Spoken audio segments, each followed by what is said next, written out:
मुझे ड्यूटी मिली हुई है कल का जो मुरली का कारोबार जो बाबा ने स्टेज पर आकर के कहा हम बच्चों को मुरली के द्वारा ज्ञान खजाने को दिया, उसके बारे में उसका रिवीजन कोर्स के रूप में कारोबार करना है। ये भी जरूरी है क्योंकि जैसे गाय होती है घास तो खा लेती, वैसे उगारती रहती है, जिसको हमारी दादी जानकी कहती है कि विचार सागर मंथन तो करना ही चाहिए। तो इस प्रकार से कल की मुरली के ऊपर विचार सागर मंथन सामूहिक रूप में करते हैं तो मालूम पड़ता है कि बाबा ने क्या क्या कई नई बातें कल मुरली के अंदर कही हुई है। मैंने आपको जानते हैं आप सब अभी कि मैं बाबा की मुरली को बराबर लिखता भी हूँ और टाइमिंग भी लिखता हूँ। गुलजार दादी जैसे कि स्टेज पर बैठे 7:20 को बैठे, 7:25 वो बाबा के पास ध्यान में गए, 7:32 को अव्यक्त बाप दादा की पधरामनी हुई और 7:42 7:42 को बाबा ने मुरली शुरू किया और फिर मुरली आदि का मिलनी करने का कारोबार जो है 9:07 तक चला। उसके बाद स्टेज का कारोबार चला, वो 9:37 तक चला। 9:37 को बाबा हम बच्चों से विदाई लेकर के गए और 9:45 9:45 को गुलजार दादी हम बाबा के पास से वापस आई। इस प्रकार से कल का कारोबार टाइमिंग मैनेजमेंट के हिसाब से देखा जाए तो इस सीजन के अंदर बाबा ने अपना कारोबार जो भी है यहाँ आने का और यहाँ मुरली चलाने का आदि कारोबार के अंदर उसको कंडेंस कर दिया हुआ है। एक जमाना था जब बाबा ऊपर पांडव भवन के ओम शांति भवन के अंदर आते थे और एक बार जब सुखधाम का ओपनिंग करना था उस दिन आप शाम को 6:30 बजे आए और दूसरे दिन सुबह 9:30 बजे गए। कितना 12-15 घंटे तक बाबा हम बच्चों के साथ में थे। अब आस्ते आस्ते बाबा, मैं हमेशा ही बाबा को हंसते हंसते कहता हूँ कि बाबा आप दिन प्रतिदिन आप महंगे होते जा रहे हैं क्योंकि बहुत कम समय हमारे साथ व्यतीत करते हैं। जितनी संख्या यहाँ बढ़ती है इतना बाबा का समय कम होता जाता है। कल भी देखो कितने कम से कम 30,000 बहन भाई तो थे ही और उसके बीच में मतलब उतना होते हुए भी हम बाबा ने और चक्कर लगाए। बाबा ने कहा मैंने चक्कर लगाया, कोई टेंट में रहा हुआ है आदि आदि ये सारी बातें बताई। पर तुम स्टेज पर तो प्रोग्राम 2 घंटे में ही पूरा कर दिया। और हमारे राजू भाई ने कल की मुरली का टाइटल बनाया हुआ है सार के रूप में कि कर्मयोगी जीवन में तीव्र पुरुषार्थ द्वारा हर सब्जेक्ट में सदा संतुष्ट और खुश रहो, अपने खुशनुमा और दिव्य गुण संपन्न चेहरे द्वारा खुशी का अनुभव कराओ। ये इन्होंने मुरली का सार के रूप में कहा हुआ है। बाबा ने तो आकर के पहले ही महावाक्य के अंदर किस बात के लिए आए हुए हैं वो सारा ही बाबा ने बता दिया कि आज बाप दादा अपने खजानों से संपन्न बच्चों को देख हर्षित होते हैं। तो खजाने की बात के बारे में करना था और खजानों की बात के आधार पर हर्षित और हर्षित चेहरों के द्वारा खुशी का चेहरों के द्वारा कैसे सेवा हो सकती है वो बाबा ने गर्भित सार के रूप में पहले ही महावाक्य में बता दिया। और बाबा ने याद कराया, सीधा ही बाबा मुरली के ऊपर चले गए और कहा कि आदि से लेकर के कितने खजाने बच्चों को मिले हैं। वो मतलब बाबा ने केवल 4 खजाने की बात कही। दादी जानकी की माफी करना चाहिए। दादी जानकी क्लास कराती है तो वो कहता है ये इतनी 3 बातें हैं, ये 5 बातें हैं, ऐसे ऐसे करके याद रखती है और याद रख करके हमको कहती है। तो जैसे कि एक कॉलेज का कोई प्रोफेसर होता है ना, वो कैसे बात करता है, इस प्रकार से बात करती है दादी जानकी कि बाबा की मुरलियों के आधार पर भी। तो हम भी कल की बाबा की मुरली के आधार पर 4 मुख्य खजाने जो और एक खजाने में क्या क्या है वो पूरा ही याद रखे तो क्या हो जाएगा, वो खजाने से हम संपन्न बन जाएंगे। जैसे बाबा ने बताया कि पहला खजाना है ज्ञान का। ज्ञान का जो खजाना मिला हुआ है वो सबसे, आप जानते भी हमारा यह विश्वविद्यालय का 4 मेन सब्जेक्ट है, ज्ञान, योग, धारणा और सेवा। तो उसके अंदर बाबा ने कल खजाने के बारे में बताया। तो पहला ज्ञान का खजाना है। ज्ञान के खजाने से क्या प्राप्ति होती है वो अभी हमें मालूम होना चाहिए, और इसके आधार पर हम दुनिया के सामने किसी के जाएंगे तो सबको बताना चाहिए कि ईश्वरीय ज्ञान से क्या मिलता है। तो बाबा ने कहा है कि इस ज्ञान के खजाने से सभी बच्चे भरपूर हो और औरों को भी खजाने से भरपूर कर रहे हैं। और फिर ज्ञान का खजाना क्या करेगा? ज्ञान का खजाना हर एक जो बंधन में हर एक जो भी बंधन में फंसाने वाले हैं उनसे मुक्त करके बंधन मुक्त और दुख अशांति मुक्त बनाने वाला है। तो ये ज्ञान की जैसे होती है ना, डॉक्टर को मालूम होता है कि ये एक क्विनाइन है, तो क्विनाइन है तो मलेरिया का जो बुखार जो उसको दूर करने का। इस प्रकार से ज्ञान के आधार पर क्या होगा, इसलिए ये हमें मालूम होना चाहिए। इससे क्या होगा, वो हमको भरपूर भी करता है और उसके आधार पर दुनिया की कई बातें जो है वो हमको बंधन में फंसाने वाली है, उनसे मुक्त कर करके बंधन मुक्त दुख और अशांति मुक्त बनाने वाला है। ये हमको मालूम रहना चाहिए, ये याद रहना चाहिए। फिर दूसरी बात बताई कि दूसरा खजाना है योग का। अब योग से क्या प्राप्ति हो सकती है? देखो, 2 शब्दों में बाबा ने बता दिया हुआ है, ये हमको मालूम होना चाहिए। बाबा ने कहा योग जिससे बहुत शक्तियां प्राप्त होती है। योग से क्या होता है? बहुत ही शक्तियां प्राप्त होती है। अभी क्या शक्तियां है वो तो हम सब जानते हैं, परंतु सार में बाबा ने बता दिया। पहले ज्ञान के बारे में बताया कि वो दुख और अशांति से मुक्त बनाने वाला खजाना है। योग से क्या होगा? शक्तियां प्राप्त होती है। और फिर तीसरा है धारणा का खजाना। धारणा के खजाने से क्या होता है? जिससे बहुत गुणों की प्राप्ति होती है। आज से ये बात ध्यान में रखिए, कहीं ऐसा ना कर दे योग से गुण मिलते हैं और धारणा से शक्तियां मिलती है, ऐसा नहीं। धारणा से बाबा ने कहा कि जिससे बहुत बहुत गुणों की प्राप्ति होती है। परंतु बाबा ने बताया कि सबसे बड़े से बड़ा खजाना है, सबसे बड़े से बड़े का खजाना है संगम समय का खजाना। क्या है दुनिया में मालूम ही नहीं है। मैं नहीं समझता हूं आप में यहाँ जितने भी बैठे हैं, हम सब जो बैठे हुए हैं, किसी को भी बाबा का ज्ञान मिला उसके पहले संगम समय चल रहा है, वो किसी को मालूम नहीं होगा। किसी को मालूम था? मालूम ही नहीं था। हम तो समझते थे कलयुग तो अभी बच्चा है, ऐसा ही समझते थे ना। क्या शास्त्रकारों ने क्या हमको बताया? कलयुग अब बच्चा है। इसलिए हमें तो मालूम ही नहीं था कि संगम अभी चल रहा है। बाबा ने ही बताया और बाबा आए तब से समझो संगम युग शुरू हो गया। तो ये संगम युग रूपी खजाना जो है वो यह विश्वविद्यालय कहो, यह बाप दादा की कहो, हमको बड़े से बड़ी उपलब्धि है, प्राप्ति है। और इसके कारण क्या होता है कि संगम का समय कितना वैल्यूएबल है वो हमको दुनिया को बताना चाहिए। इसके कारण बाबा ने क्या कहा, संगम का समय है, इसके ऊपर क्या होता है? बाप जो है, शिव बाबा जो है, 3 रूप से हमको मिलता है संगम युग में। ये बताना है दुनिया को। बाप रूप में भी मिलता है, शिक्षक रूप में भी मिलता है और सदगुरु के रूप में भी मिलता है। अभी इसका फायदा क्या होता है वो हम सब जानते हैं और इसके लिए दुनिया वालों को बता सकते हैं। इस संगम युग में दूसरी बात बाबा ने बताई, इस संगम युग में एक जन्म में 21 जन्मों का वर्षा प्राप्त होता है। बहुत शब्द इंपॉर्टेंट है वर्षा। दुनिया में वर्षा किसको मिलता है? जो बच्चे होते हैं उनको ही मिलता है। तो हम बाप के बच्चे भी है, इसके कारण 21 जन्मों का वर्षा हमको बाप से मिलता है। और जिस वर्षे में जन्म जन्म में कोई भी दुख अशांति नहीं होती है। और फिर इसके कारण संबंध क्या मिलता है? बाबा ने बहुत सुंदर संबंध की भी बात कही हुई है। कई बार कई बहन भाई हमको संबंध के बारे में उनको याद नहीं होता है। कई कहते हैं कि हम तो बाबा को मिले नहीं। एक बार एक माता जो है अभी तो बाप दादा से कह रही थी, बाबा मैं तो आपको मिली नहीं। बाबा ने कहा बच्चे याद करो। कहा हाँ बाबा, हमने कभी आपको देखा ही नहीं।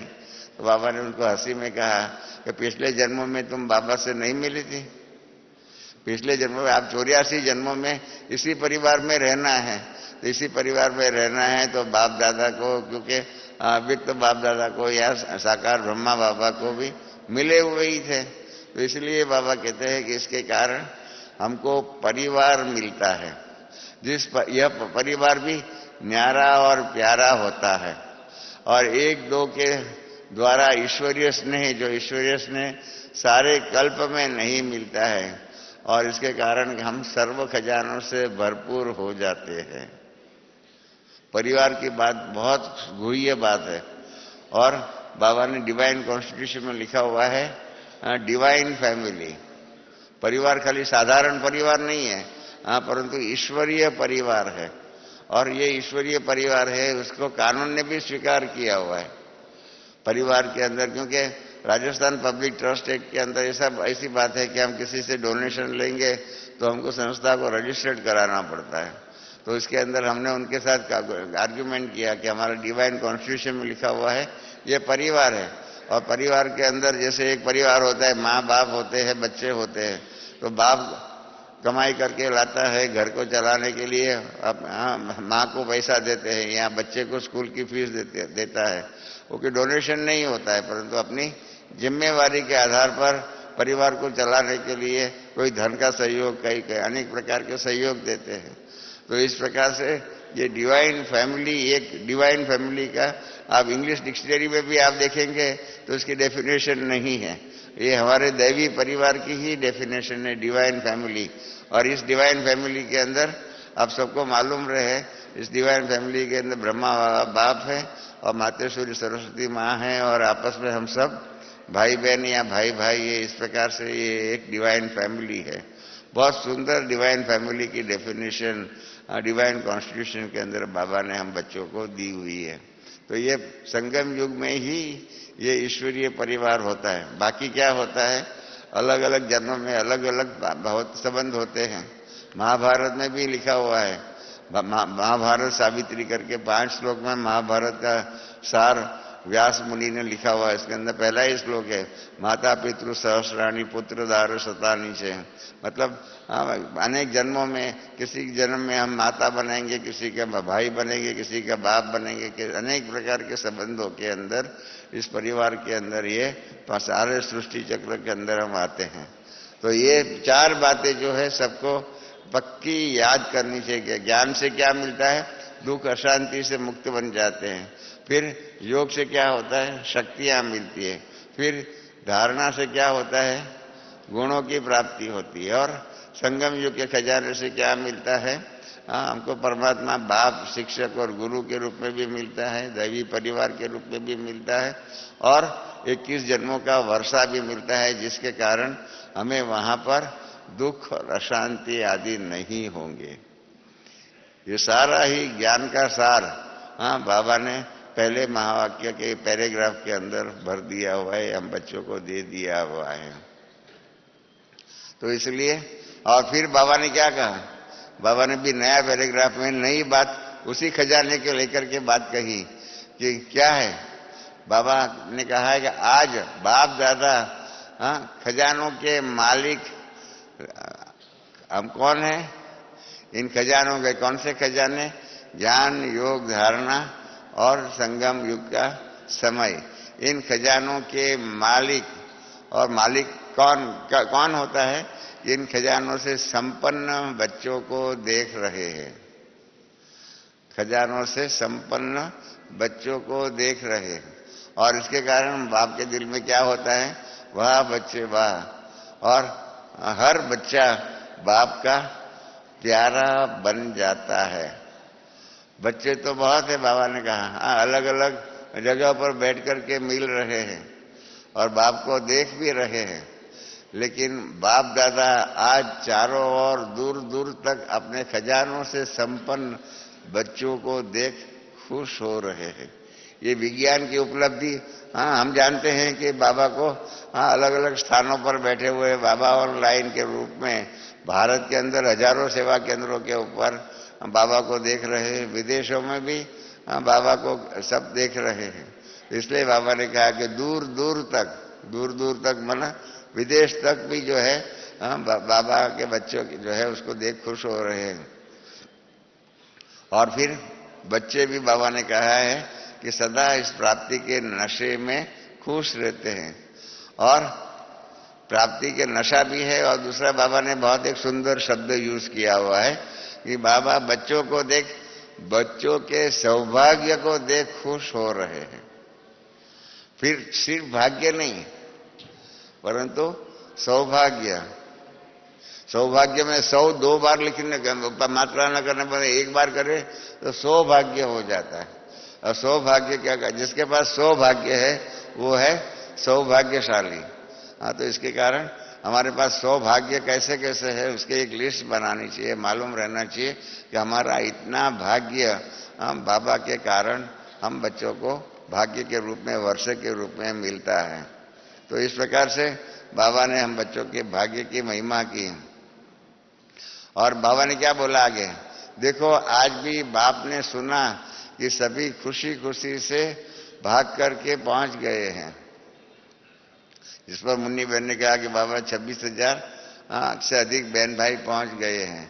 वो तो आने वाले, फिर भी यहाँ पर बीके कॉलोनी में ऊपर ज्ञान सरोवर में पांडव भवन में आदि में रहने वाले इसको गिनती करें तो कल कम से कम 30-32 हजार बहन भाई इकट्ठे हुए थे। तो इसलिए यह भी समाचार सुना कि कई बच्चों को अंदाज ज्यादा होने के कारण टेंट में भी सोना पड़ा है। बाप दादा ने भी सभी तरह के टेंट में देखे, लेकिन इस ग्रुप की विशेषता है जो कोई भी है, चाहे वो बड़ा है या छोटा है, विशेष व्यक्ति है या साधारण है, लेकिन बाप ने देखा सब टेंट में नहीं सोते लेकिन खुशी के बिस्तर पर सोते हैं। कल बाबा ने खुशी का बिस्तर कहा हुआ है। इसके पहले पिछले साल में भी या 2 साल पहले बाबा आए थे और टेंट में रहे हुए थे। इसके लिए उनको क्या कहा मालूम है?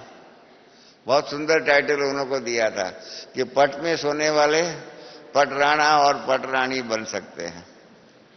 पटरानी मालूम है ना, पटरानी किसको कहते हैं? हाँ, रामायण जिन्होंने पढ़ा होगा उनको मालूम होगा कि दशरथ को 3 रानियां थी, कौशल्या और सुमित्रा और कैकेयी। इसके अंदर जो कौशल्या जो थी वो पटरानी थी। तो इस प्रकार से बाबा ने पटराणा और पटरानी कर करके जो पट में सोए हुए थे, टेंट में सोए हुए थे, इसको बहुत सुंदर टाइटल दिया। कल उसको बाबा ने टाइटल दिया खुशी के बिस्तर पर सोए हुए थे। देखो बाबा हर एक बच्चे का कितना सुंदर पॉजिटिव दृष्टिकोण से उमंग उत्साह बढ़ाते हैं। ये हमको सीखना चाहिए। उमंग उत्साह सामने वालों का हम कैसे बढ़ावे। मैं आपको अपना एक अनुभव सुनाऊं। हम ब्रह्मा बाबा के साथ दिल्ली गए हुए थे। तो बाबा जो प्रदर्शनी जो थी दिल्ली में हुई थी उसको देखने के लिए, और दिल्ली वालों के पास दिल्ली के निमंत्रण पर गए थे, तो हम भी साथ में गए थे। हम साथ में गए तो वहां पर जैसे पहुंचे तो हमको ऑलराउंडर दादी जो है उन्होंने कहा कि अभी एक भाई जो है वो बेंगलोर जा रहा है। हमारी मातेश्वरी जो है ना उस टाइम पर बेंगलोर में थी। तो मैंने कहा ठीक है। तो मैंने जल्दी जल्दी जो है ना मातेश्वरी जी के लिए एक पत्र लिख दिया कि हम यहाँ पर बाबा के साथ पहुंचे हैं और यहाँ पर बहुत अच्छी रिश्ते आर.एस. वर्मा जो है मेजर है उनके घर में रहे हुए हैं और अभी भी मुरली चल रही है बाबा की। इस प्रकार से सारा लिखा और ऑलराउंडर दादी से टोली का पैकेट लिया। और जैसे मुरली पूरी हुई वो भाई को हमने मैं बाबा के पास लेके गया। बाबा को कहा कि बाबा ये पत्र और ये टोली आप मातेश्वरी जी को भेजो। तो बाबा ने बहुत सुंदर एक बात कही कि देखो ये रमेश बच्चा बाप के ऊपर भी बाबा से भी जीत पाई। और बच्चे ने फौरन फटाफट हम मातेश्वरी जी को पत्र लिखा। वास्तव में मुझे लिखना चाहिए, उसके बदले में बच्चे ने लिखा।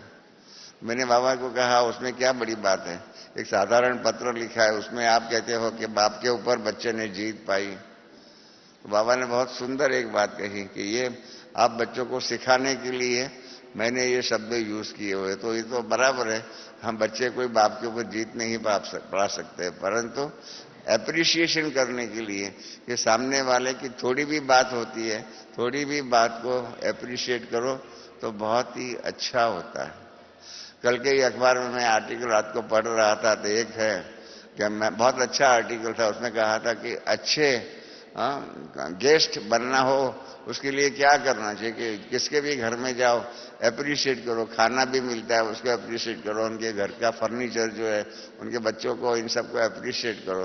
तो सामने वाला जिसके घर में आप मेहमान बन करके जाते हैं उनका उनको आप अप्रिशिएट करेंगे तो वो आपको भी अप्रिशिएट करेंगे और आपकी अच्छी रिश्ते खातिरी करेगा। तो ये भी एक बाबा ने कल भी बताया, इस प्रकार से बाबा हम बच्चों को बता रहे हैं कि आर्ट ऑफ एप्रिशिएशन, ये भी खुशी की बात है, खुश करना सामने वालों को और अप्रिशिएट कैसे करने का, कहने का हो तो भी कैसे कहा जाए, और इस प्रकार की बातें सीखनी चाहिए। हमारे गुजराती में एक कहावत है कि कहना होता है बहू को और तो नाम दिया जाता है बेटी का। इस प्रकार से इनडायरेक्ट हिंट देने का, इस प्रकार की बातें सीखनी चाहिए, जिससे क्या होता है। दूसरा एक अंग्रेजी गुजराती लेखक ने लिखा हुआ है, मखमल के अगर जूता भी लगाए तो मखमल का लगा करके लगाओ तो सामने वालों को लगे भी नहीं और फील भी ना हो, परंतु फिर भी आपका कार्य सिद्ध हो जाए। तो इसलिए बाबा ने कहा कि कोई छोटा भी हो बड़ा भी हो कोई भी हो, खुशी के बिस्तर पर सोते हैं, और जो भी बिस्तर पर खुशी के बिस्तर पर सोए हुए हैं, बाबा कहते हैं उसके दिल में क्या होता है कि वाह बाबा वाह। और बाबा ने क्या कहा, बहुत अच्छी बात कर दी। तो सबके दिल में जो कुछ भी थोड़ी भी तकलीफ होगी ना, बाबा ने कहा जहां प्यार होता है वहां क्या होता है, तकलीफ नहीं होती है। और बाबा ने कहा कि सबके चेहरे पर खुशी नजर में आ रही थी और सभी उमंग उत्साह से क्लासेस जो भी है कर रहे थे। बाप दादा सब सुनते हैं, ये बाबा ने बहुत अच्छी एक बात कह दी। क्लासेस होते हैं आदि जो भी होता है, बाबा ने क्या बोल दिया, बाप दादा सब सुनते हैं। इसलिए ऐसा आप करना, यहाँ कौन ध्यान रखता है, कौन देखता है, ऐसी कईयों के मन में फीलिंग है कि यज्ञ में तो जाते हैं परंतु कौन हमारा ध्यान रखता है, कौन ऐसा होता है। इस सबका जवाब बाबा ने कल दे दिया, बहुत सुंदर एक महावाक्य में जवाब दे दिया कि बाप दादा सब सुनते हैं। सुनते हैं तो क्या होगा, उनके आधार पर जो भी कार्य होता है वो करते हैं। फिर बाबा ने जो जोन हेड्स आए थे उनको भी उठाया, और बाबा ने कहा कि आप लाए हो, भाई बहन सब खुश है, इसे उनसे भी पूछा और फिर उसको मुबारकबादी भी दिया। और फिर बाबा ने बहुत सुंदर एक बात कही कि जो भी पट में सोने वाला यहाँ इतना घमसान होता है, भीड़ होती है, उसके कारण बाबा ने कहा बच्चों की सहन शक्ति देख हर एक बच्चों को बाबा पदम गुना प्यार देते हैं। ये बहुत बड़ी बात है आज की दुनिया में। पहले जमाने में ज्वाइंट फैमिली आदि जो थे उसके अंदर क्या था, सहन शक्ति के आधार पर सब आपस में प्यार से रहते थे। आज वो सहन शक्ति कम हो गई, उसके कारण क्या होता है, इंडिविजुअलिस्टिक टेंडेंसी जो है वो बढ़ती जा रही है। और इसलिए बाबा ने कल ये शब्द यूज किया, सहन शक्ति। और सहन शक्ति के उसके जो है उसके कारण क्या होता है, बाबा पदम गुना प्यार देता है। तो क्या करना चाहिए, योग में 8 शक्तियां हैं ना, उसके अंदर सबसे ज्यादा में ज्यादा इसी शक्ति की जरूरत है, सहन शक्ति। और दूसरी शक्ति है परखने की शक्ति। बाबा की एक मुरली है, ये दिन 2 शक्तियों के ऊपर अव्यक्त बाप दादा की मुरली है, सहन शक्ति और परखने की शक्ति। तो इसलिए बाबा ने कहा सहन शक्ति का बच्चों ने बहुत अच्छा रिकॉर्ड दिखाया हुआ है। कोई बीमार, बाबा ने कहा कोई साधारण कोई बीमार होता है वो तो होता ही रहता है, उसमें क्या बड़ी बात है। परंतु स्पेशल उन बच्चों की सहन शक्ति का इनाम के रूप में बाबा ने क्या दिया, दिल का अति प्यार दे रहे हैं। दिल का अति प्यार दे रहे हैं। ऐसा कर करके बाबा ने मुरली का आगे का कारोबार किया। और इसके अंदर पूछा कि अभी आगे क्या करना है, तो अभी बताया गया सेवा का टर्न बंगाल, बिहार, आसाम, उड़ीसा, नेपाल और तमिलनाडु का है। और 18,000 इन जोन से आए हुए हैं। और उसके आधार पर फिर बाबा ने बताना शुरू किया कि बाप दादा हर बच्चे को तीव्र पुरुषार्थी के रूप में देखना चाहते हैं। पुरुषार्थी तो है, अब बाबा क्या देखना चाहता है? कल बाबा ने अपनी दिल की इच्छा बता दिया कि हर बच्चे को बाबा अभी तीव्र पुरुषार्थी, साधारण पुरुषार्थी नहीं, तीव्र पुरुषार्थी। आगे बाबा ने बोला हुआ है तीव्र पुरुषार्थ का क्या अर्थ है। चलने वाला नहीं परंतु उड़ने वाले, बाबा ने आगे कहा हुआ है। तीव्र पुरुषार्थी का फिर बाबा ने डेफिनेशन भी दिया हुआ है। ये सारी ऐसे याद होनी चाहिए कि ज्ञान के हिसाब से तीव्र पुरुषार्थी किसको कहा जाए। कोई ऐसे आपसे सवाल पूछे तो आपको कह देना चाहिए कि बाबा ने तीव्र पुरुषार्थी की डेफिनेशन दिया हुआ है। तीव्र पुरुषार्थी अर्थात देखिए, हम सबको तीव्र पुरुषार्थी बनना है ना। जिसको तीव्र पुरुषार्थी नहीं बनना है वो हाथ खड़ा करे। सबको तीव्र पुरुषार्थी बनना है ना, क्योंकि बाबा ने भी कह दिया कि बाबा बच्चों को तीव्र पुरुषार्थी के रूप में देखना चाहते हैं। तो सबकी इच्छा है तीव्र पुरुषार्थी बनना, तो बाबा ने तीव्र पुरुषार्थी की डेफिनेशन दिया हुआ है।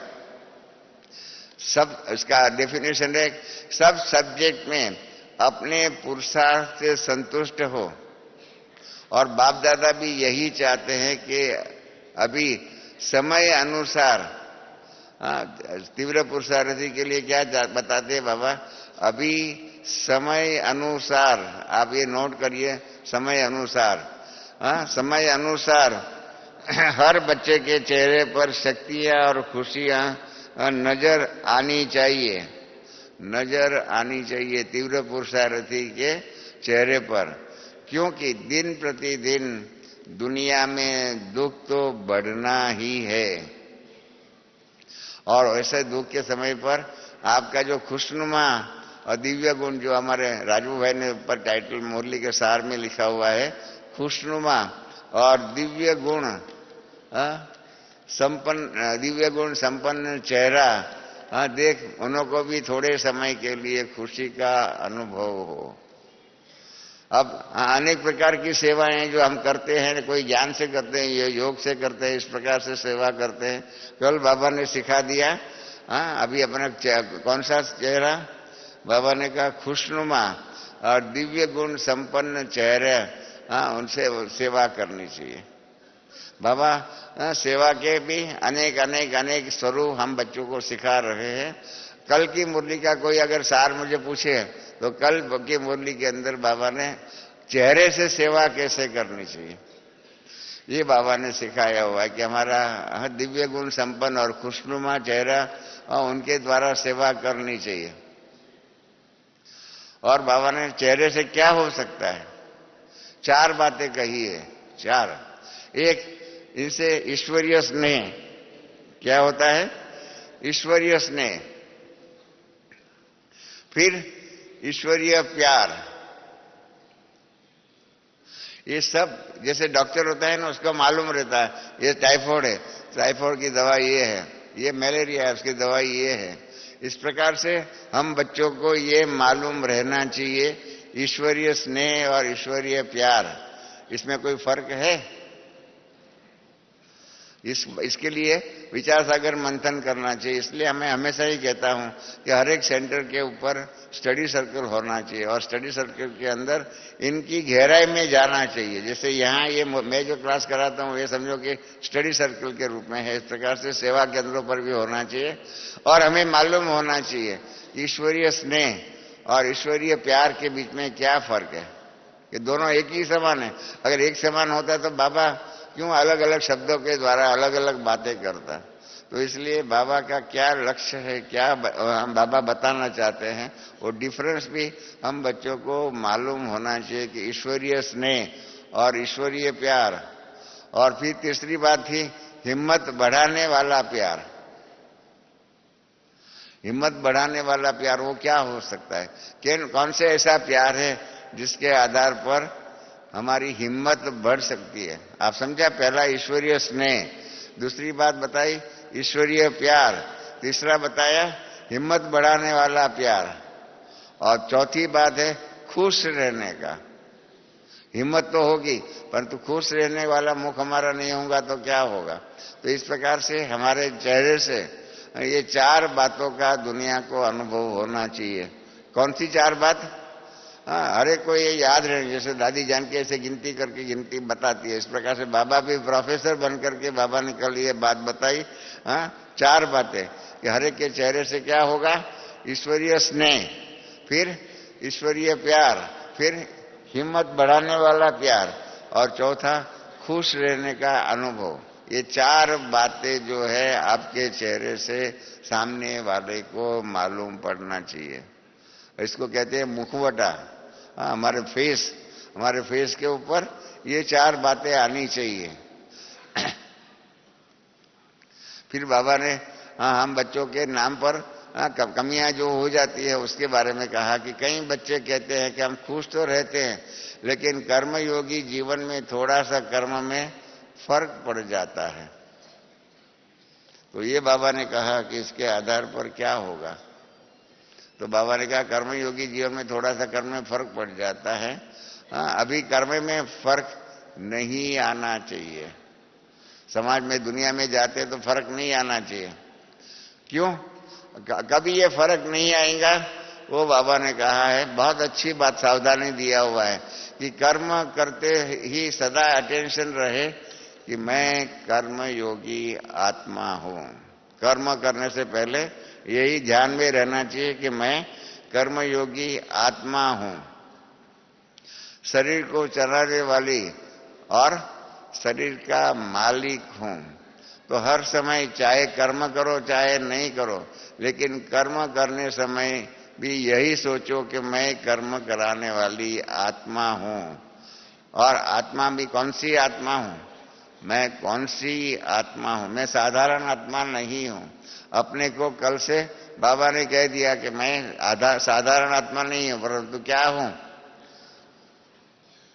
बाबा ने कल बहुत सुंदर कविता हम योग में करते थे, मैं आत्मा हूं, परमात्मा की संतान हूं, मैं आत्मा हूं, परमात्मा की संतान हूं, इस प्रकार से करते थे।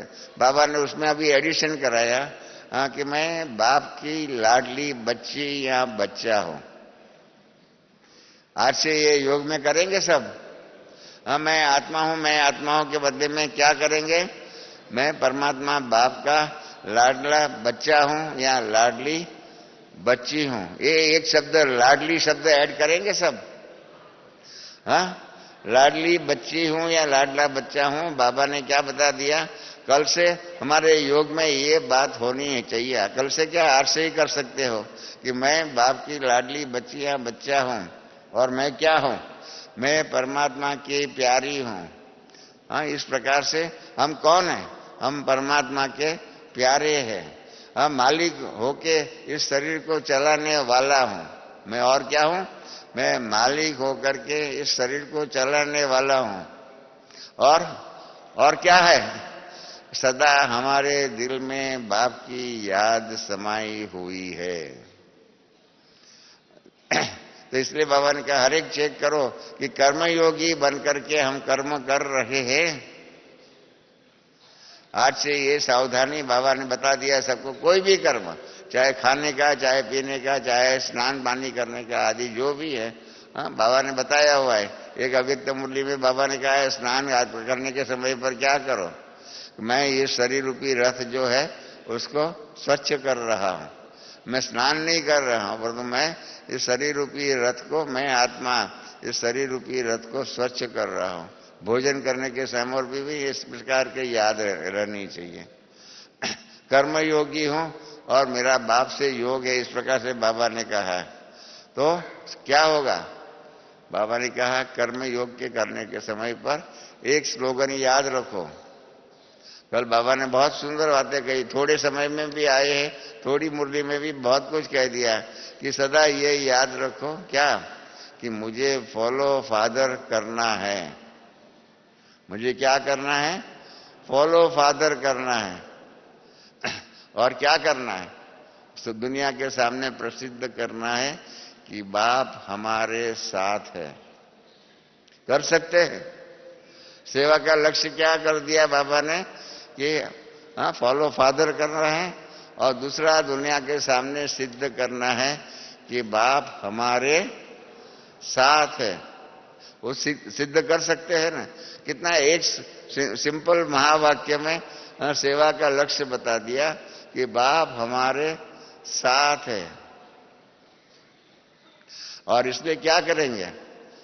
जो भी अभी इसके लिए बाबा ने कहा कि अभी अभी अपने स्थान पर जाकर के अपने चेहरे से ऐसे खुशनुमा चेहरे का अनुभव कराना, क्योंकि आज की दुनिया में खुशी अभी कम होती जाती है और आपका चेहरा उनको खुशी का अनुभव कराए। क्योंकि आगे चल करके बाबा ने कहा दुख और अशांति दुनिया में बढ़नी है। और बहुत अच्छी भविष्य की सेवा का प्लानिंग बाबा ने बता दिया। भविष्य की सेवा का कि समय आगे चल करके इतना नहीं मिलेगा कि कोई सुनने हमारा ज्ञान सुने या कोई कोर्स कराने को आएगा, लेकिन आपका चेहरा उन्हों को खुशी का अनुभव करावे। और बाबा ने सबको सवाल पूछा, सबको पूछा और हाथ खड़ा करवाया कि क्या ऐसा अपने चेहरे से ऐसी सेवा कर सकते हो? करेंगे ना? सबने हाथ खड़ा किया था कि ऐसे हमारे चेहरे से सेवा करने का। यह इतनी सुंदर बात है। अनपढ़ भी चेहरे से तो कर सकते हैं, हर एक के पास अपना चेहरा तो है। अपने चेहरे के द्वारा खुशी से खुशी का चेहरा जो है, सब कहेंगे अरे आपको क्या मिला, क्या मिला, क्या मिला। इसके आधार पर सेवा हो सकती है। तो इसलिए बाबा ने कहा अगर इतने एक चेहरा जगह जगह से आया खुशी बांटने का लक्ष्य रखे और सदा खुश, इसमें बाबा ने कहा सदा खुश। फिर बाबा ने करेक्शन दिया कभी कभी नहीं, क्योंकि खुशी की यही विशेषता है। जितनी ये चीज जो खुशी औरों को देंगे इतनी बढ़ती रहेंगी। बाबा ने फिर एग्जाम्पल भी है कि आपके पास दो चीज होंगी, उसमें आप किसी को एक चीज दे देंगे तो आपके पास एक रहेंगे, पर खुशी ऐसी है जितनी आप बांटेंगे इतनी वो बढ़ती जाती है। और बाबा ने आगे बताया तो सभी आत्माओं को अभी खुशी बांटो तो डबल फायदा होगा। आपकी भी खुशी बढ़ेंगी और उनकी भी बढ़ेंगी।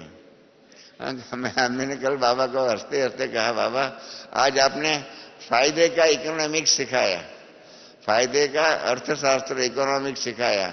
ये क्या होगा? इस प्रकार से खुशी खुशी से चेहरे के द्वारा सेवा करेंगे तो डबल फायदा होगा। सब चाहते हैं ना फायदा, कोई नुकसान चाहता है? किसी को नुकसान की जरूरत हो तो हाथ खड़ा करे। सबको फायदा ही चाहिए। तो बाबा ने कहा दो डबल फायदा होगा। क्या? एक तो आपकी भी खुशी बढ़ेगी और सामने वाला जो है उसकी भी खुशी बढ़ेगी। तो इसलिए बाबा ने क्या कहा, आज का ये विशेष काम याद रखना। क्या याद रखना? खुशी बांटनी है। आपको खुशी बांटनी है। फिर बाबा ने बहुत अच्छी और बात कही है कि अगर मानो आपके पास से खुशी चली जाती है, कोई ना कोई बात के कारण खुशी चली जाती है, तो आप क्या करो? आपकी किसी बात के आधार पर खुशी चली गई तो आप क्या करो? बाबा ने एक तरीका बताया है कि अगर आपकी खुशी चली जाए तो आप क्या करो? बाप के खुशी लेकर आप खुश रहो। बाप खुशी देने का, खुशी का सौदा करने के लिए, खुशी देने के लिए तैयार है। खाली क्या है, हमको ये विधि आनी चाहिए कि हम बाप से खुशी कैसे लें और दूसरे को भी खुशी दे। और इसलिए बाबा ने क्या बताया, कल बाबा ने पुरुषार्थ का लक्ष्य बताया, पहले भी सुनाया कि बाबा कहते हैं, अब पहले भी बताया ना, तीव्र पुरुषार्थी बनो। तो बाबा ने कहा तीव्र पुरुषार्थी बनो, अर्थात फिर बाबा ने तीव्र पुरुषार्थ की दूसरी डेफिनेशन दिया कि अभी चल रहे हैं नहीं परंतु उड़ रहे हैं। चल रहे ऐसा नहीं परंतु उड़ रहे हैं। हम कईयों के अनुभव सुनते हैं ना, तो वो वही कहते हैं कि मैं 40 साल से बाबा के ज्ञान में चल रहा हूं। हाँ, तो हमको हंसी आती है कि 40 साल से भी पुरुषार्थ के आधार पर खाली चल ही रहा है तो क्या होगा? बाबा ने भी कहा चल नहीं रहा है परंतु उड़ रहा है। चलना और उड़ना तो मालूम है ना, हमारी गति जो है और प्रगति जो है उसकी स्पीड जो है हमको बढ़ानी है, उड़ना है। क्योंकि बाबा ने सावधानी दे दिया हुआ है कि चल कर के चलने वाला जो है समय तक या समय से पहले लक्ष्य पर मंजिल तक पहुंच नहीं सकेगा। उसका बोर्ड लग गया है। क्या बोर्ड लग गया है? जो चलने का पुरुषार्थ करेगा वो समय पर या समय से पहले अपनी मंजिल जो है सर्वगुण संपन्न बनने की जो बात है और वो मंजिल तक पहुंच नहीं सकेगा। इसके लिए अपनी स्पीड बढ़ानी है। उड़ती कला वाले बनो, यहाँ दौड़ती कला वाले बनो। बाबा ने तो कल उड़ती कला ही कर दिया, दौड़ती कला भी निकाल दिया। अब हमें उड़ती कला संपन्न बनना पड़ेगा। फिर क्या होगा? कभी बाबा ने ये शब्द कहा कि कभी कभी हम खुश रहते हैं। बाबा ने कहा ये कभी कभी शब्द यहां छोड़ करके जाना। और बाबा ने सीधा ही सवाल पूछा, ये कभी कभी जो है ये बात जो है कि कभी कभी हम खुश रहते हैं, ये कभी कभी शब्द यहां छोड़ करके जा सकते हो? बाबा ने क्या कहा? हाथ उठाओ। जो छोड़ेंगे, कभी कभी शब्द यहां छोड़ेंगे, उनके लिए बाबा ने हाथ उठवाया। और बाबा ने फिर क्या कहा? ऐसे जो सदा खुश रहने वाले हैं उसको मुबारक दे रहे हैं। और कहा कि फिर आज से कभी भी कभी कभी शब्द नहीं रहना, सदा खुश रहना। और फिर बाबा ने बहुत सुंदर, बाबा पक्का कराता है, पक्का। बाबा ने क्या कहा? सदा खुश रहेंगे ऐसी हिम्मत है? क्या बाबा ने सवाल पूछा? बाबा पक्का बिजनेसमैन भी है, तो सदा खुश रहेंगे ऐसी हिम्मत है? और फिर बाबा ने क्या सवाल पूछा कि जो समझते हैं कि दुख और अशांति जो भी थोड़ी कभी कभी आती है, वह इस बारी हम यहाँ छोड़ कर के जाएंगे, साथ नहीं ले जाएंगे। इतनी जो हिम्मत समझते हैं वो एक नहीं परंतु दो हाथ उठाओ, ऐसा कहा कल बाबा ने। तो आप में से जिन्होंने कल दो हाथ उठाए होंगे वो हाथ तो खड़ा करें। कहीं ऐसे भी है, देखो, दो हाथ नहीं उठाते, एक हाथ उठाते। मैं तो आधा उठाया, आधा नहीं उठाया। ठीक है, देखना। सब बाबा देख रहे हैं। बाबा ने कहा बाबा सुन भी रहा है तो देख भी रहा है। तो इसलिए जिन्होंने हाथ खड़ा किया, डबल हाथ खड़ा किया, उनको बाबा क्या करेंगे? पकड़ेंगे, कहेंगे देखो बाबा के सामने तो डबल हाथ उठाया। तो इसलिए, और बाबा ने फिर कह भी दिया, बाबा ने रास्ता भी बता दिया कि हिम्मत है बच्चे तो मदद है बाप तो है ही। हिम्मत है बच्चे तो मदद है बाप तो है ही। मैंने बाबा को उसी टाइम पर बाबा को कहा, बाबा हमारे कई बहन भाई जो है ना, उन्होंने उनका जो गणित जो है, उनका जो अर्थशास्त्र है वो अलग है। मैं बताऊं, कहीं बाबा के बच्चों का अर्थशास्त्र या गणित गलत है या उल्टा है कि हिम्मत है बाप तो मदद है बच्चे। आप देखना, आप अपने जीवन को भी देखना। हिम्मत है बाप है तो मदद है बच्चे, यही हमारा व्यवहार होता है। ऐसा नहीं है बाबा ने जो कल कहा हिम्मत है बच्चे तो बाप तो मदद में है ही। और फिर बाबा ने ये भी कहा कि जो इतना बड़ा जोन आया हुआ है, थोड़ी आने में तकलीफ तो होती है, ट्रेन में तकलीफ होती है कई जगह से, क्योंकि रिजर्वेशन नहीं मिलता है, कहीं ऐसे बातें होती है। हमारी बॉम्बे से ही एक भाई आया था, वो रेलवे स्टेशन पर भी पहुंचा तो बताया रिजर्वेशन नहीं है। तो फिर क्या किया, वो घर पे गया और अपने कार थी, वो कार उठा करके कार में भी यहाँ आ गया। ऐसे कई अनेक प्रकार के साधनों के व्यवहार के आधार पर यहाँ आए हुए हैं। अच्छा, बाबा ने फिर बताया, हर एक जोन को उठाया और तमिलनाडु जोन के लिए कहा, उसको वरदान दिया कि कोई भी कार्य करो। ये तमिलनाडु को नहीं, सबको दिया हुआ है। बहुत सिंपल बात है, विशेष वरदान रहे सदा कोई भी कार्य करो, ये वरदान है। अच्छी रीत से इसको ध्यान से सुनिए। सदा कोई भी कार्य करो तो कार्य करने से पहले बाप से स्पेशल कार्य की सफलता का वरदान लेकर के बाप दादा के वरदानी बन करके वह कार्य करो तो सफलता आपका जन्म सिद्ध अधिकार हो जाएगा। और फिर बाबा ने सावधानी भी दिया कि कार्य करने के बाद याद नहीं करना, पहले वरदान दे करके फिर कार्य करो तो सफलता आपके साथ हो जाएगी। ये बाबा ने बात कही है। कोई भी कार्य, कोई नौकरी करता है तो नौकरी में भी जाएगा तो टेबल पर तो पहले बैठेगा ना। कोई भी कार्य, माताएं खाना पकाने का काम शुरू करेंगी, यहाँ जो भी कार्य करो उस कार्य को करने से पहले हम बाबा को 3 मिनट याद करके करो। और आज का तो बहुत कॉमन हो गया है। हाँ, मैं समझता हूँ यहाँ जितने भी बैठे 90% बहन भाइयों के पास मोबाइल फोन तो होगा। हाँ, यहाँ जितने बैठे जिनके पास मोबाइल फोन नहीं हो हाथ खड़ा करें। थोड़े ही है, 5% भी नहीं है, बाकी सबके पास मोबाइल फोन है। मोबाइल फोन के अंदर गीत रिकॉर्ड कर सकते हैं ना, गीत रिकॉर्ड कर सकते हैं। कोई भी कार्य करो उसके पहले 3 मिनट बाप को याद करें। हमको विदेश में 71 में गए ना, तो बाबा ने हम बच्चों को यही कहा था कि कोई भी कार्य करो उसके पहले बाप को याद करके करना।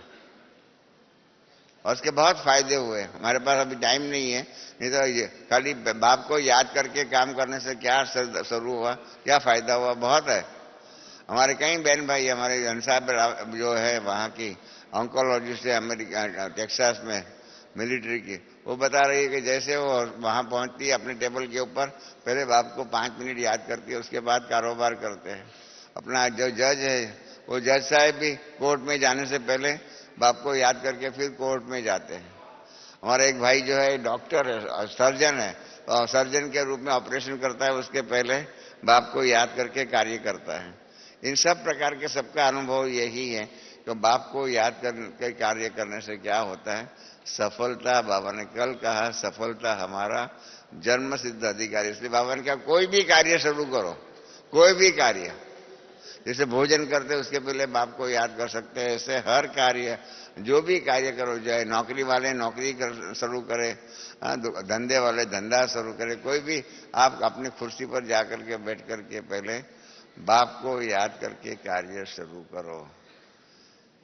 ये बाबा ने कल वरदान दिया हुआ है, और इसका वरदान को अमल में लाएंगे, प्रैक्टिकल करेंगे, उसको तो क्या होगा, बाबा का वरदान है कि सफलता आपका जन्म सिद्ध अधिकार होगा।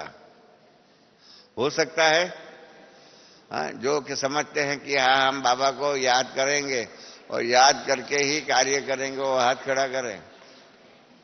देखना है, संभाल करके हाथ खड़ा करना बहुत मुश्किल है। कई बार कहते हैं अरे फुर्सत नहीं है, फुर्सत नहीं है, और भूल जाते हैं बाप को। इसके बदले में बाप को याद करके ही कार्य करना शुरू करेंगे, हाँ तो बहुत कुछ होगा। ये बहुत फायदे हैं। और आप हमको पीछे लिखना, हाँ बॉम्बे अबू में लिखना, रमेश भाई, हाँ बाबा ने जो कल ये वरदान दिया, उस वरदान को हमने जीवन में अपनाया तो इससे क्या हुआ, ये हमको लिखना, अपना अनुभव। और अच्छे अच्छे अनुभव होंगे ना तो हम उसको एक किताब बना करके बताएंगे कि बाप को याद करके कार्य शुरू करने का जो बाबा ने जो प्रॉमिस किया हुआ है कि सफलता आपका जन्म सिद्ध अधिकार होगा, ये बात सिद्ध हो सकती है। मैं आपको एक अनुभव बताऊं, ये आपको बाप को याद करने का अनुभव हो जाएगा ना तो क्या होगा। हमारे 2 भाई जो थे ट्रेन में यहां से निकले आबू से, और थोड़े आगे गए तो जो पिलर्स होते हैं ना, एक पिलर के साथ एक टकराया, उसको बाप की मदद नहीं मिली। और दूसरे पिलर में दूसरा भाई एक पिलर के साथ टकराया, उसको बाप की मदद मिली। तो मैंने बाबा को पूछा, बाबा आपने एक को मदद की, एक को नहीं किया, उसका कारण क्या है। बाबा ने कहा जो दूसरा जो है ना वो पिलर के साथ टकराया, उसी टाइम पर वो बाबा करके मुझे याद किया, वो बाबा करके मुझे याद किया। तो जब मुझे याद कोई करता है तो क्या है, मेरी फर्ज होती है, मुझे जो याद करता है उसको मुझे मदद करनी चाहिए। ऐसे बहुत है मिसाल, ऐसे बहुत मिसाल है कि जिन्होंने बाप को याद करने की एक प्रैक्टिस डाल दी हर बात में। अरे कहीं एक भाई तो है, वो पानी देखता है ना तो पानी वही उसको दृष्टि देख करके बाप को याद करके पानी पीता है। ऐसे कईयों ने कई प्रकार के जीवन के अंदर दैनिक जीवन में बाप को याद करने की हैबिट डाल दी है। कल बाबा ने यही कहा, फिर से मैं बाबा की बात पढ़ता हूं कि सदा कोई भी कार्य करो, बाबा ये विशेष वरदान देते हैं, कोई भी कार्य करो तो कार्य करने से पहले बाप से स्पेशल कार्य की सफलता का वरदान लेकर के बाप दादा के वरदानी बच्चे बन करके वह कार्य तो करो, तो सफलता आपका जन्म सिद्ध अधिकार हो जाएगा। परंतु कार्य करने के बाद याद नहीं करना। बाबा ने कहा पहले वरदान लेकर के फिर कार्य करो तो सफलता आपके साथ हो ही जाएंगी। ये बात पक्की है, बहुत सिंपल बात है ना, सरल बात है, कोई कठिन बात है? कोई भी कार्य करो उसके पहले बाप को याद करके करो। कोई भी, कोई 1 मिनट भी याद करे, कोई 3 मिनट याद करे, जो भी करे। कईयों ने कई हमारे पहचान वाले हैं बाबा के बच्चे, इन्होंने अपने मोबाइल के अंदर ये ट्रैफिक कंट्रोल के भी गीत डाल दिए हैं। तो 12 बजे ये गीत बजेगा, जो भी हर ट्रैफिक कंट्रोल का, तो पूरा ही ट्रैफिक कंट्रोल को फॉलो करते हैं। इसलिए क्या करते हैं, बाबा ने कहा कि अच्छे अच्छे उमंग में आए हैं, तो इस प्रकार से उनको बाबा ने बताया, एक नई विधि कल बताई, सिखाई है सबको। और इस विधि के साथ बाबा ने कहा यह विधि वरदान के रूप में, स्पेशल वरदान के रूप में, विशेष वरदान के रूप में बाबा कह रहे हैं। सबको कहा, तमिलनाडु तो निमित्त है, परंतु सबको कहा, सब ये कर सकते हैं। कोई ऐसा समझता है कि तमिलनाडु को ही कहा तो इसलिए ही वरदान मिला और हमको नहीं मिला है, ऐसा कोई समझता है? सब करेंगे ना इसके आधार पर। फिर नेपाल वालों को भी कहा कि सेवा का उमंग अच्छा है, बाप दादा सदा के लिए सहयोग देंगे आगे बढ़ने का, वरदानी बनने का मुबारक दे रहे, बढ़ते रहो, बढ़ाते रहो, बाप दादा साथ है। फिर बिहार बंगाल वालों के भी कहा कि यह जोन में भी अच्छी सेवा हो रही है। बाबा खुश है। और साथ साथ सदा देखो बाबा ने अपना गुह्य बातें सरलता से बता देते हैं कि बाप दादा सदा अमृत वेले चक्कर लगाते रहते हैं, सदा अमृत वेले चक्कर लगाते रहते हैं। एक सेंटर का एक भाई जो है ना, उसने अपने बाबा को बताया, रमेश भाई हमारे पास मुसीबत हो गई। मैंने कहा क्या हो गया? कि ये बाबा चक्कर लगाते हैं ना, तो क्या हो गया? तो कहा कि एक दिन मैंने बाबा को कहा रात को सोने से पहले कि बाबा हमको कल सुबह कोई एक काम करना है, जल्दी जाना है, इसलिए 4 बजे मुझे उठाना। देखो एक भाई का अनुभव है, मेरे पास लिखत में वो अनुभव पड़ा हुआ है। तो उसने बाबा को कहा कि मुझे 4 बजे उठाना।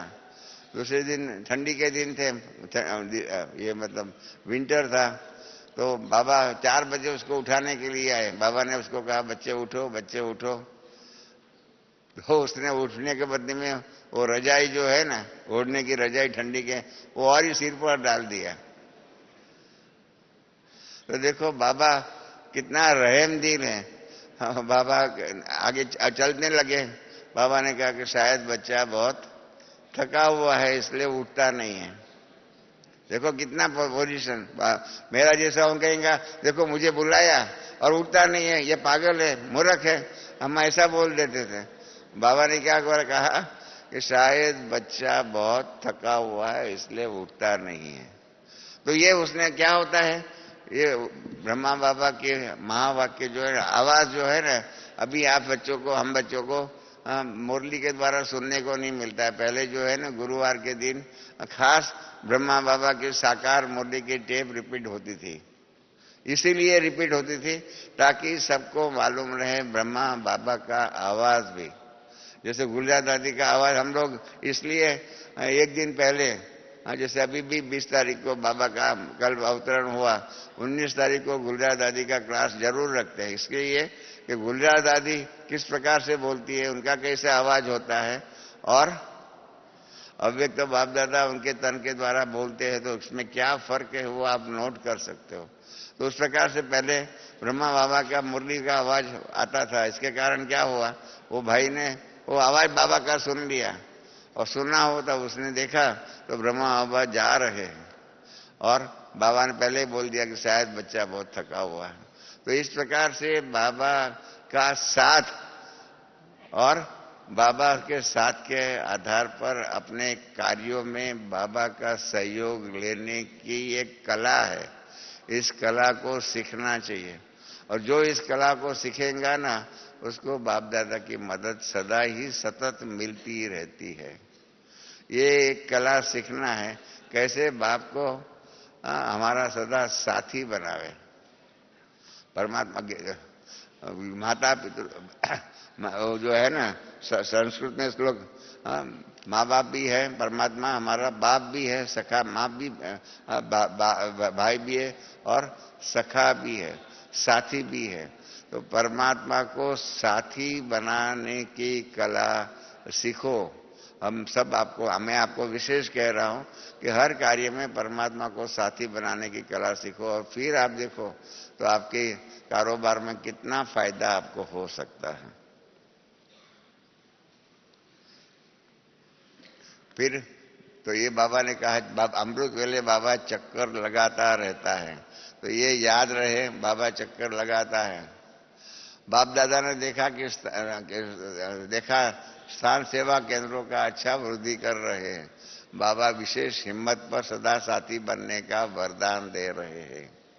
फिर बिजनेस विंग, पार्क आदि जो 5 विंग है उसके लिए बाबा ने कहा कि उनके द्वारा जो भी सेवा हुई है, जो लिस्ट बने हुए किनकी सेवा हुई, कैसे महारथी कोई विशेष वीआईपी की सेवा हुई है, सहयोगी की हुई, उसका लिस्ट बना करके यहाँ पर भेजना है। फिर बाबा ने डबल विदेशी की बात कही, कि डबल विदेशी के कारण बाबा का जो है विश्व सेवाधारी वो सिद्ध हो चुका। परंतु बाबा ने एक बहुत अच्छी कल बात कही, जो बाबा ने उन्हों को भी कही हुई है, उन्हों को कहने से पहले हम बच्चों को, भारत के बच्चों को भी ये करना जरूरी है।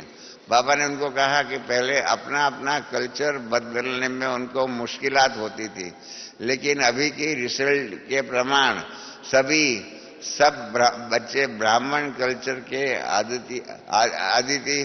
आदती हो गए हैं, और परिवर्तन की शक्ति अच्छी दिखाई है।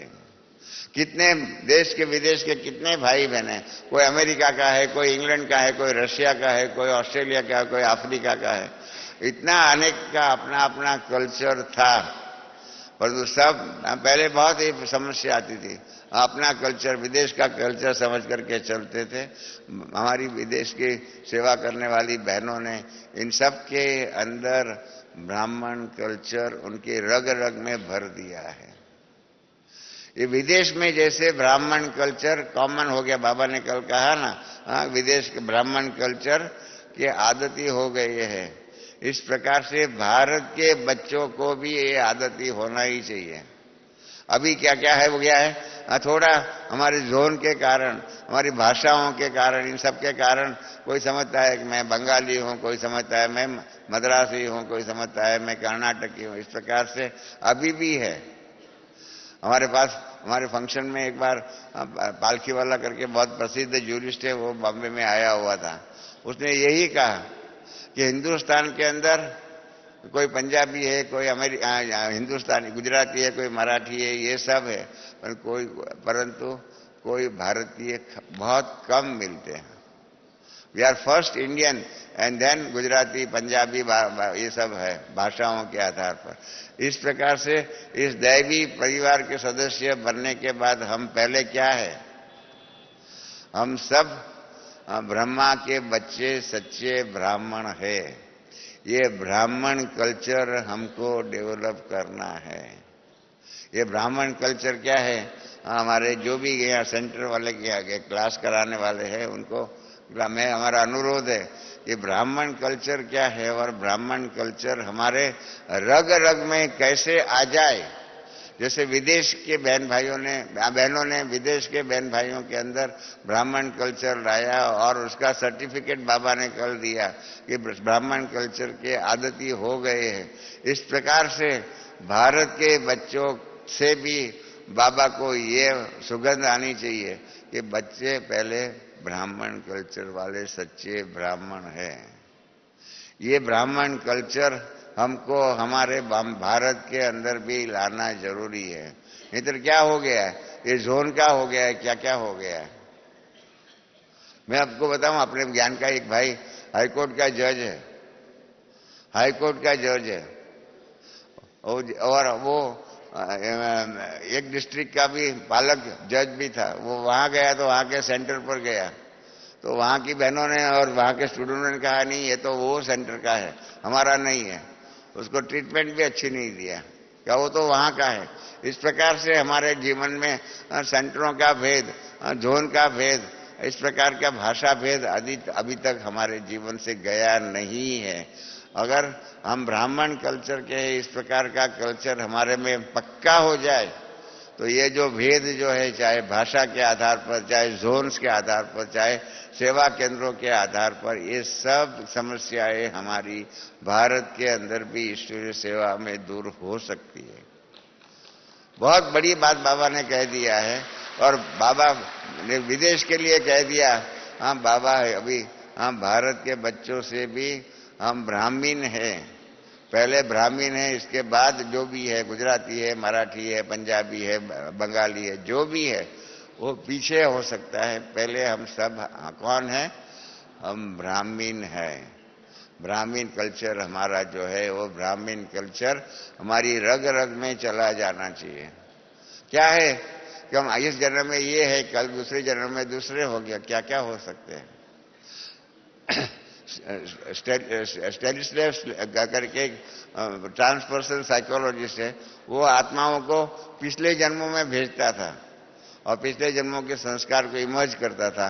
तो उसने देखा अमेरिका का है, अमेरिका में उसने प्रयोग किया था। कहीं 3-4 जन्म के पहले भारत की भाषा बोलते थे, है ना, 3-4 जन्म पहले भारत का था, कोई कहाँ का था, कोई कहाँ का था। इस प्रकार से होता है। तो हम भी ऐसे समझे, इस जन्म में हम गुजरात के हो, पिछले जन्म में बंगाल के भी हो सकते हैं, उसके पहले के जन्म में पंजाबी भी हो सकते हैं, क्या क्या हो सकता है। बाबा ने तो साफ कहा हुआ कि विदेश में जो गए हुए हैं अपनी सेवा अर्थ लास्ट 3-4 जन्म से ही वहां गए हुए, पहले तो ब्राह्मण कल्चर वाले ही थे। अगर विदेश के बहन भाइयों को बाबा ऐसा कह सकते हैं तो हम क्यों नहीं ऐसे समझे कि हम ये जोन के आधार पर, सेवा केंद्रों के आधार पर, ऐसे या तो भाषा के आधार पर जो भी डिवीजन जो है वो खाली सेवा के लिए है, बाकी ब्राह्मण कल्चर ही हमारा कल्चर है, संस्कृति है, डिवाइन फैमिली है। ये बात पक्की करनी है। फिर इसलिए बाबा ने कल ये कहा, बहुत अच्छी बात कही है।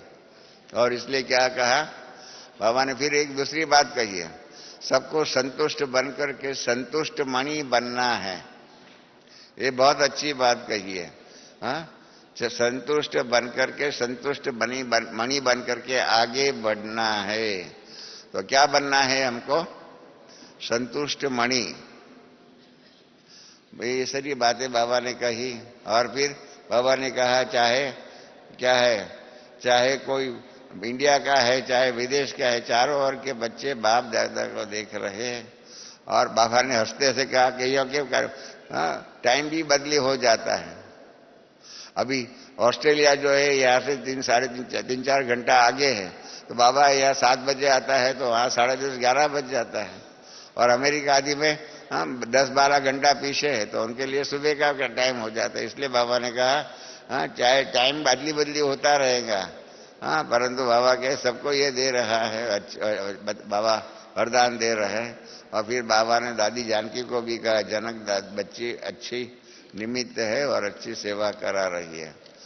ये 9:07 हुई है। उसके बाद बाबा ने स्टेज का कारोबार शुरू हुआ, स्टेज पर सबको मिले हाँ, जानकी दादी को मिले, रत्नमयी दादी को, सारा आपने मुरली में पढ़ा होगा। ब्रिजमोहन भाई ने दिल्ली का भी बताया।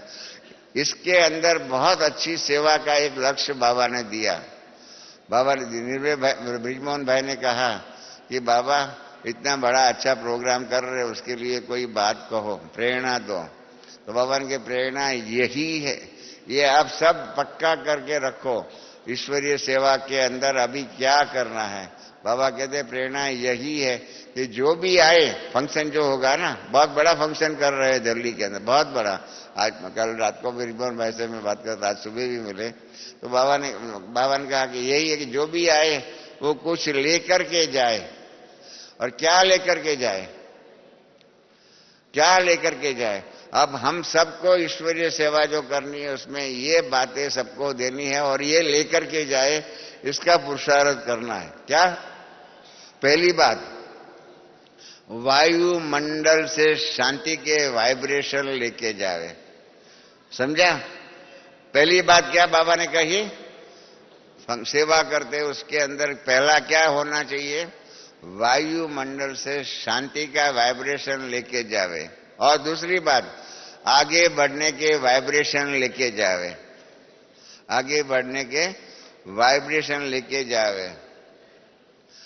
सुनते तो है और अच्छा तो लगता है, लेकिन अभी अच्छा बनने की प्रेरणा लेकर के जावे, यही कोशिश करनी है। सेवा के लक्ष्य में क्या बताया बाबा ने? वाइब्रेशन, क्या वाइब्रेशन शांति के लेके जावे। दूसरा, आगे बढ़ने का वाइब्रेशन लेके आ जावे। और दूसरा, तीसरी कहेंगे अच्छा तो है, अच्छा तो है, आप उनको क्या कहो? अच्छा बनने की प्रेरणा लेकर के जाए। ये हो सकता है? अभी शिवरात्रि का कार्यक्रम आपके हम सबके पास होगा ना, अच्छे में अच्छी रीत से 77 शिवरात्रि मनाने की है। तो इसके लिए ये वाइब्रेशन सबको लेके करने का है। सेवा का लक्ष्य क्या रखना है? शिवरात्रि के ऊपर लक्ष्य क्या रखना है? कि वाइब्रेशन शांति के लेके जावे। फिर आगे बढ़ने का वाइब्रेशन लेके जावे। और जो सुनते हैं उसको अच्छा सुनते, अच्छा कहते हैं, उसके बदले में अच्छा बनने की प्रेरणा लेकर के जाए। ये इस वर्ष का ईश्वरीय सेवा का लक्ष्य बाबा ने दिया। ठीक है ना? सबको मंजूर है? अभी शिवरात्रि इसी लक्ष्य से करना। फिर बाबा ने हमको कहा, आपकी बाबा ने जो कहा मैं आपको सुना देता हूं। मैंने बाबा को कल संदेश भेजा था। हमारे स्पार्क की मीटिंग में भी उसकी चर्चा हुई थी और मैंने बाबा को संदेश भेजा था। यहां पर भी जो भी बहन उस टाइम पर थे, वो अहमदाबाद की वंदना राज करके एक बहन आई थी। उसने अहमदाबाद के अंदर नए ढंग से महात्मा मंदिर के अंदर म्यूजियम बनाया हुआ है, महात्मा गांधी के कनेक्शन। उसके अंदर 3 डायमेंशन है, होलोग्राम आदि आदि नए तरीके से वो म्यूजियम बनाया हुआ था। तो हमारे पास उसका समाचार आया था, तो हमने उस बहन को बुलाया और यहाँ पर दादी जानकी से भी मिलाया, दादी गुलजा दादी से भी मिलाया, हमारे मुन्नी बहन मोहिनी बहन से भी, ईशु दादी से भी मिलाया। वो दादी कॉटेज में भी गई, स्टूडियो में भी जाकर के उसने अपना अनुभव सुनाया और अपने स्पार्क मीटिंग में भी उसने बात कही और आप सबको यहाँ इस स्टेज पर भी मिली हुई थी। तो वो अभी हम चाहते हैं कि हमारे जो म्यूजियम्स जो है ना, वो म्यूजियम्स पुरानी स्टाइल के बने हुए हैं, उसको नई स्टाइल से विज्ञान की साधन के आधार पर, क्योंकि 4-5 साल पहले अपना जर्मनी का एक भाई होलोग्राम से ब्रह्मा बाबा का चित्र बना करके लाया था। नई चीज है होलोग्राम। उस टाइम पर हिंदुस्तान में भी ये बात नहीं आई थी। जर्मनी का भाई जर्मनी में बना करके लाया था। मैं भी स्टेज पर बाबा के वहां ही था, मैं साथ में वो भाई को लेकर आया था। तो बाबा ने वो होलोग्राम को देख करके मुझे कहा कि बच्चे, भविष्य के चित्र इस होलोग्राम की स्टाइल से, उनके आधार पर, इस विज्ञान के ये नई कला है उसके आधार पर नए बाबा के म्यूजियम के चित्र बनने चाहिए। मैंने कहा बाबा जरूर करेंगे। जब बाबा डायरेक्शन देते हैं, श्रीमत देते हैं, तो हमारी फर्ज हो जाती है कि हम उसको करें। परंतु क्या है, वो होलोग्राम की टेक्निक जो है हमारे पास अभी तक हिंदुस्तान में नहीं आई थी। अब ये होलोग्राम की टेक्निक, 3 डायमेंशन की टेक्निक आदि आदि जो भी है, वो नए जमाने के नए साधनों के द्वारा 3D के आधार पर आदि, आप जानते हैं क्या क्या परिवर्तन विज्ञान के द्वारा हो रहा है। विज्ञान के द्वारा ये दुनिया छोटी हो रही है। हमारे कई बहन भाई ने विज्ञान के आधार पर समझा ही नहीं है, हमको पत्र लिखते रहते हैं। अभी पत्र लिखने के बदले में फोन के द्वारा बहुत अच्छा कारोबार हो सकता है। आज आप जानते हैं, मोबाइल फोन वाले जानते हैं कि एसटीडी करना हो 1 मिनट का 1 रुपया ही खर्चा होता है।